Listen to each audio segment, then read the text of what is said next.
My parents, because I wasn't perfect enough, implanted an AI chip in me. They said it would completely transform me. After the chip was implanted, I became the perfect daughter they'd always dreamed of.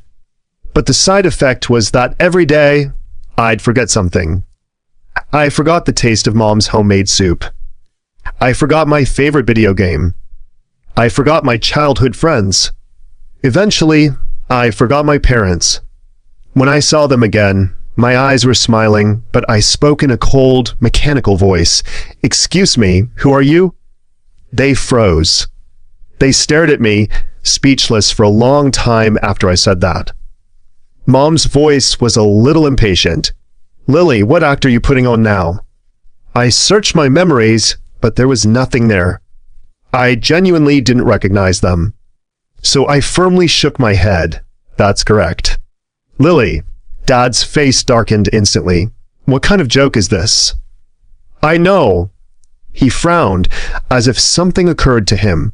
"Is it because you don't want to go to school tomorrow, so you're deliberately pretending?" My face still held the perfect smile I'd practiced countless times, and I replied in a flat, mechanical tone, "I apologize, but I genuinely don't recognize you. I am not afraid of exams, nor am I afraid of starting school. I am the newest model of the perfect daughter system. I do not lie to anyone." My tone was polite yet utterly unfamiliar. After speaking, I checked the synchronized time inside me. According to my schedule, it is now bedtime. Sufficient rest is required to ensure optimal efficiency for school tomorrow. I turned sideways and walked past them. "Please move aside." My shoulder lightly brushed Mom's arm. She seemed to flinch. She instinctively tried to stop me, but I easily dodged her. The programming inside me told me I couldn't waste a single moment. I walked directly to my bedroom. Behind me, there was dead silence. Before closing the door, I caught a glimpse in my peripheral vision. They were still standing there, watching me. Dad's shoulders slumped, and Mom raised a hand to cover her mouth. The lights cast their long shadows across the empty living room floor. Then, I heard Dad's voice very low. "What's going on?" I had no interest in listening to the rest. The lock clicked shut. I sat on my bed and pulled up my memory index. Pale blue data streams appeared in my vision. All input information from the day of implantation was categorized and clearly organized. Yesterday's math formulas, last week's English vocabulary, last month's piano sheet music. Every memory was clear. But no matter how I searched, I couldn't find the two people who had just claimed to be my parents. Suspecting an overload error, I scanned my brain space again. Self-check complete. System operating normally. Memory bank intact. Logic module functioning correctly. It seemed those two were indeed a cognitive error. I genuinely didn't recognize them. I lay down and closed my eyes. Faintly, I felt a hollow emptiness somewhere. That feeling was very sad. But my brain told me it wasn't important. Actually, I did have some impressions of before. I was born into a dual-income household. Both my mom and dad were high school teachers. Since I was their only child, they usually doted on me. But such a combination naturally meant they were stricter with their own child. They always wanted me to be first in everything, to excel at all costs. Yet I seemed to be born without that particular knack. My grades were average, my competition results mediocre, always falling short of their expectations. But I had my own strengths. I was lively and outgoing, always friendly to others. When they were stressed from work and bickering at home, I would always squeeze in between them, cracking jokes and sharing funny school stories, which always managed to calm them down for a while. All the neighbors liked me. When Mrs. Henderson from downstairs came back from grocery shopping, I'd help her carry her bags up when I saw Mr. Jenkins and Mrs. Miller. I'd wave and smile from afar, offering to help with anything I could. If a classmate was being bullied, I'd stand up for them. Even my homeroom teacher said I was a good kid. I always thought that counted as a form of excellence. But my mom and dad didn't see it that way. They admired Mrs. Davies' daughter, Sophia, more. She was 3 years older than me, an incredibly accomplished older girl. Always in the top 3 of her class, grade 10 piano, a stack of competition certificates. I'd met her before. She was refined and well-mannered, always speaking softly.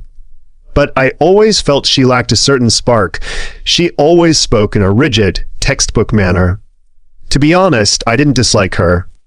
But I hated my parents for constantly comparing me to her. One evening at dinner, Mom brought up Sophia winning an award in a physics competition again. I felt a pang of discomfort and stirred the rice in my bowl, deliberately changing the subject. Mom, I got chosen to lead our class during the school sports day parade this year. Isn't that great? The table fell silent. I thought they'd praise me, but instead, Dad just put down his fork. All this superficial stuff. What's the point?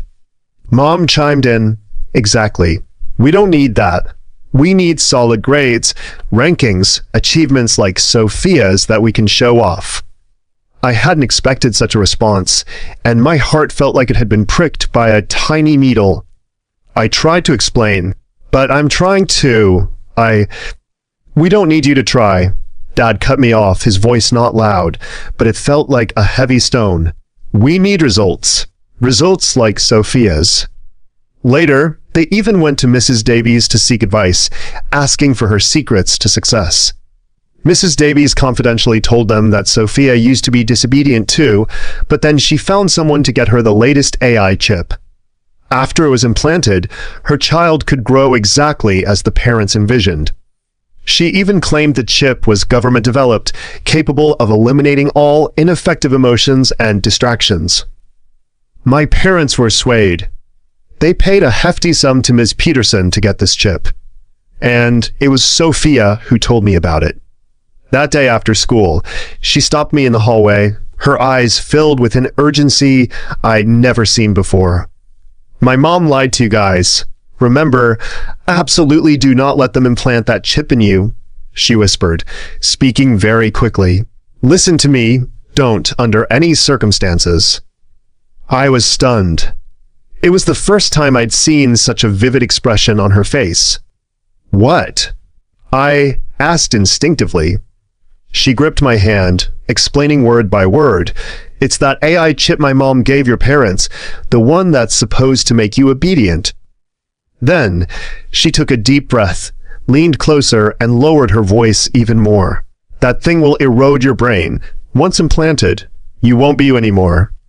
An AI program will slowly overwrite all your memories and emotions. It will take over your body. By then, what's left will just be an empty shell, perfectly executing parental commands. Do you understand? By then, the real you will be no different from being dead. She grabbed my arm, her fingers squeezing hard. Don't agree, no matter what, don't agree. I saw the light in her eyes, a light filled with fear and pleading. My intuition told me she wasn't lying. That night, I tossed and turned. Sophia's words buzzed in my head. A few days later, Mom and Dad did indeed have a serious talk with me. Mom held a small silver box in her hand, her eyes eager yet somewhat evasive. Sweetie, this is something that can make you even better. I looked at the box, a chill running down my spine. I remembered Sophia's trembling voice. Dad, Mom. I looked at them, a hint of pleading in my voice. If I use this, I'll become the perfect daughter, right? Of course. Mom immediately nodded. But I took a breath, gathering my courage to finish. What if that perfect daughter actually isn't me anymore? What if the person sitting in front of you is just an obedient machine? Do you truly want a daughter like that? The air in the living room instantly solidified. Mom's smile froze on her face. What are you talking about? Her voice suddenly rose. What do you mean, not you? Huh?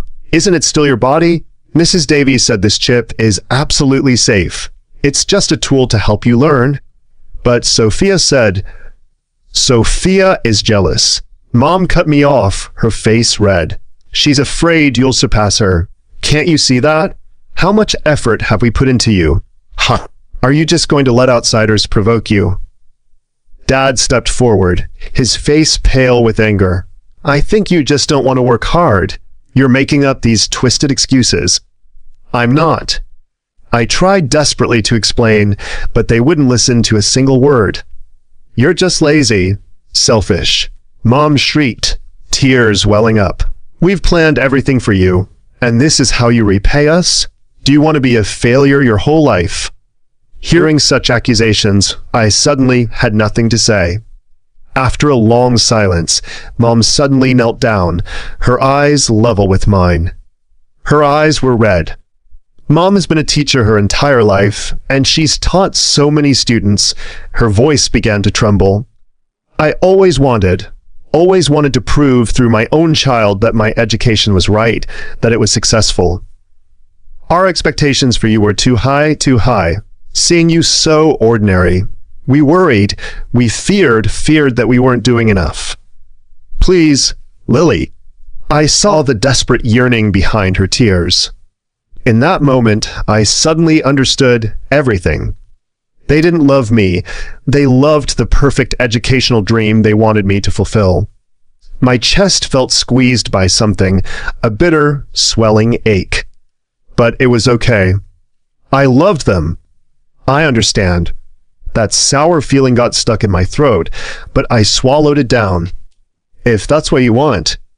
I looked at the silver box and slowly nodded. I'm willing. For the sake of the perfect daughter in your minds. I could stop being me. The chip implantation went smoothly. When I woke up, I didn't immediately feel any different. I was still me. The only change was that I could no longer say no to my parents' demands. If they told me to get up at 6 to memorize vocabulary, I got up at 6. If they told me to do 3 practice tests a day, I did 3 practice tests. If they told me to go to piano and advanced math on the weekend, I grabbed my backpack and went. My grades started to improve rapidly. My monthly exam ranking shot from 20th into the top 10. Mom held my report card, her eyes gleaming. That's wonderful. She stroked my head. This is our good daughter. And to reward me, she suddenly suggested, come on, Mom's taking you to get burgers. Didn't you always beg for them? I paused. I had vague memories of that, tugging on her sleeve, standing in front of a brightly lit red sign, pleading for a burger, only to be pulled away without explanation. She said it was junk food. Now she was proactively taking me there. We sat in the bright restaurant. She pushed a tray towards me, holding a golden burger, fries, and a soda. Eat, she said, smiling, with a warm anticipation in her eyes. I looked at the burger. A pale blue analysis interface automatically appeared in my vision. High calories, saturated fatty acids exceeding limits, insufficient dietary fiber. Recommended intake, 0. I looked up and replied in a steady voice. According to the Health Management Program analysis, this is junk food and detrimental to health. I declined to consume it. Mom's smile froze on her face. She looked at me for a few seconds, then suddenly laughed again, this time more heartily. Right. Can't eat it. See how useful this system is. It helps you control your cravings so good. She seemed very happy, took the burger back, and ate it herself. I sat quietly until she finished. When we got home, she said she would make me soup, the lotus root and pork rib soup I used to love most. She bustled around in the kitchen. I followed my directives, sitting at the dining table and waiting. Suddenly, with a clang, followed by Mom's sharp intake of breath. She had accidentally knocked over the pot lid, and hot water splashed out, reddening the back of her hand. She frowned, instinctively putting her hand under the faucet to rinse it, then glanced back at me. I remained seated, looking straight ahead, my face maintaining the calm expression programmed into me. Her frown deepened. Lily, her voice held a hint of suspicion. Mom burned her hand. Didn't you see?